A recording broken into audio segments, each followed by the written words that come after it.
10 साल पहले ये जंग शुरू हुई, जैसे हर जंग शुरू होती है, एक शिकायत से।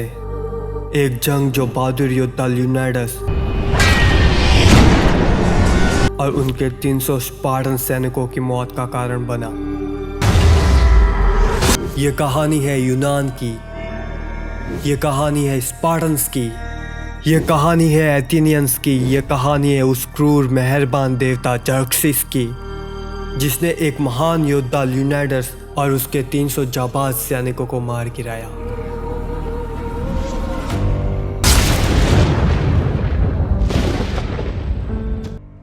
ये कहानी शुरू होती है लियोनिडास की वाइफ गोर्गो से। यह अपनी स्पार्टन सेना को बताती है कि जर्क्सिस मेहरबान देवता बना कैसे, ये सब शुरू क्यों हुआ था। और कहानी 10 साल पीछे जाती है। 10 साल पहले ये जंग शुरू हुई जैसे हर जंग शुरू होती है, एक शिकायत से। 10 साल पहले फारसी राजा डेरियस यूनान पर हमला करने आया था। समुद्र के रास्ते उनकी फौज मैराथन पहुंची, लेकिन सुबह होने से पहले एथेनियंस ने उन पर हमला कर दिया। फारसियों की सेना युद्ध के लिए रेडी होने से पहले ही एथेनियंस उन पर टूट पड़े। ये पागलपन की रणनीति जिसने बनाई थी वो था एथेनियन सोल्जर थेमिस्टोक्लिस। उसने फारसी सेना को मार गिराया और इसी बीच थेमिस्टोक्लिस ने फारसी राजा डेरियस को भी मार दिया। और ये सब जर्क्सिस, जो कि डेरियस का बेटा था, वो देख लेता है। थेमिस्टोक्लिस को पता था कि उससे बहुत बड़ी गलती हो गई है। उसको पता था कि उसको डेरियस की जगह उसके बेटे जर्क्सिस को मारना था। अब कहानी आगे बढ़ती है। जब डेरियस अपनी अंतिम सांसें ले रहा होता है, तभी डेरियस की सबसे काबिल योद्धा आर्टेमिजा उससे मिलने आती है और जर्क्सिस बहुत दुखी होता है अपने पिता के लिए, और फिर डेरियस मर जाता है। आर्टेमिजा जर्क्सिस के पास आती है और उससे बोलती है कि तुम्हें अपने पिता डेरियस की मौत का बदला लेना है, तुम्हें एथेनियंस और यूनान को खत्म करना है। इसके बाद आर्टेमिजा काली शक्तियों के लिए उसे एक रेगिस्तान में भेज देती है। वहाँ कुछ दिनों बाद जर्क्सिस भूखा प्यासा एक गुफा में पहुँचता है। वहाँ जाने के बाद वह बन जाता है असीमित काली शक्तियों का देवता, जिसे कोई नहीं हरा सकता। वो अब असीमित रूहानी ताकतों का बादशाह होता है। अब वो अपने राज्य वापस आता है। जर्क्सिस के आने से पहले ही आर्टेमिजा जर्क्सिस के वफादार सैनिकों को मार देती है, क्योंकि उसको लगता है ये जर्क्सिस को यूनान के खिलाफ हमला करने के लिए मना ना कर दे। उसके बाद जर्क्सिस अपने राज्य आता है और यूनानियों के खिलाफ लड़ने के लिए एक फौज खड़ी करता है।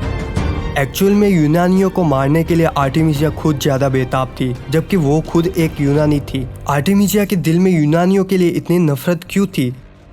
ये कहानी 20 साल पहले की है, जब आर्टेमिजा एक छोटी बच्ची होती है। तब यूनान के कुछ सैनिक आर्टेमिजा की फैमिली के साथ बलात्कार करते हैं और उन्हें मार देते हैं, लेकिन आर्टेमिजा को कैद करके रखते हैं और फिर कुछ समय बाद मरने जैसी हालत में उसे सड़कों पर फेंक दिया जाता है। तभी एक फारसी दूत उसकी जान बचाता है और उसे लड़ने की ट्रेनिंग देता है, और फिर आर्टेमिजा एक अव्वल दर्जे की सिपाही बन जाती है। वो कई युद्ध जीत जाती है। उसने कई राजाओं को मार दिया होता है। इसी वजह से फारसी राजा डेरियस के दिल में उसके लिए बहुत इज्जत होती है। अब वापस मेन कहानी पर आते हैं। जर्क्सिस यूनान पर हमला करने वाला होता है। थेमिस्टोक्लिस काउंसिल के पास जाता है मदद के लिए, और उसके बाद स्पार्टा में डिल्यूस थेमिस्टोक्लिस को बताता है कि किंग लियोनिडास ऑरेकल से मिलने गए हैं। तभी रानी गोर्गो आती है, जो कि लियोनिडास की वाइफ होती है। वो थेमिस्टोक्लिस को मदद करने के लिए मना कर देती है। फिर थेमिस्टोक्लिस वापस लौटता है और फारसियों के खिलाफ जंग लड़ने के लिए तैयार हो जाता है। फिर आगे एथेनियंस और फारसियों के बीच पहला युद्ध होता है। इस युद्ध में फारसी सेना समुद्र के रास्ते आती है। इस युद्ध में थेमिस्टोक्लिस उनके सैनिकों के साथ फारसी जहाजों पर हमला करते हैं और वो जीत जाते हैं। यही दूसरी तरफ जैसा मूवी के फर्स्ट पार्ट में दिखाया गया था कि जब लियोनिडास मौत के द्वार पर खड़ा था, तब बारिश और तूफान की वजह से फारसी सेना की एक टोली पानी में डूब गई थी। एक्चुअल में ये सब थेमिस्टोक्लिस ने किया था। इस बारिश और तूफान में फारसी सेना की एक टोली डूबी थी, उसकी वजह थेमिस्टोक्लिस ही था। इस युद्ध में फारसी फौज को जो लीड कर रही थी वो थी आर्टेमिजा। उसको पता लगता है कि थेमिस्टोक्लिस वो शख्स है जिसने राजा डेरियस को मारा। आर्टेमिजा को पता था कि थेमिस्टोक्लिस एक वॉरियर है और उसको हराना इतना आसान नहीं होगा, इसलिए वो थेमिस्टोक्लिस को अपनी जहाज पर बुलाती है और उसे अपने साथ मिलने के लिए बोलती है। आर्टेमिजा थेमिस्टोक्लिस को यूनान से बगावत करने के लिए बोलती है, लेकिन थेमिस्टोक्लिस उसे मना कर देता है। फिर आर्टेमिजा इस बात से गुस्सा हो जाती है और वो अपने सैनिकों को बोलती है कि इस कचरे को बाहर फेंक दो जहाज से। इसके बाद दूसरे दिन आर्टेमिजा जंग में अपने सबसे काबिल लोगों को भेजती है और एक जहाज जिसमें टार भरा होता है, जो एथेनियंस के जहाजों के चारों तरफ फैला देती है। फिर वो अपने सैनिक के पीठ पर एक बारूद की टोकरी बांधती है और उस सैनिक को थेमिस्टोक्लिस के जहाज पर भेजती है, और फिर आर्टेमिजा उस टोकरी पर तीर से निशाना लगाती है जिससे वो बारूद फट जाता है और इस युद्ध में थेमिस्टोक्लिस का जहाज बिखर जाता है और एथेनियंस पानी में डूब जाते हैं, लेकिन थेमिस्टोक्लिस बच जाता है। इस जंग में थेमिस्टोक्लिस के काफी साथी भी मर जाते हैं। इसके ही दूसरी तरफ 300 मूवी के फर्स्ट पार्ट के अंत में बताया जाता है कि जक्सिस ने ल्यूनाइडस को मार दिया है। जक्सिस एपियाल्टिस को बोलता है कि थेमिस्टोक्लिस को बता दे कि मैंने ल्यूनाइडस को मार दिया है और अब तेरी बारी है। ये खबर लेके एपियाल्टिस थेमिस्टोक्लिस के पास जाता है। थेमिस्टोक्लिस एपियाल्टिस को बोलता है तू वही है ना जिसने ल्यूनाइडस को धोखा दिया।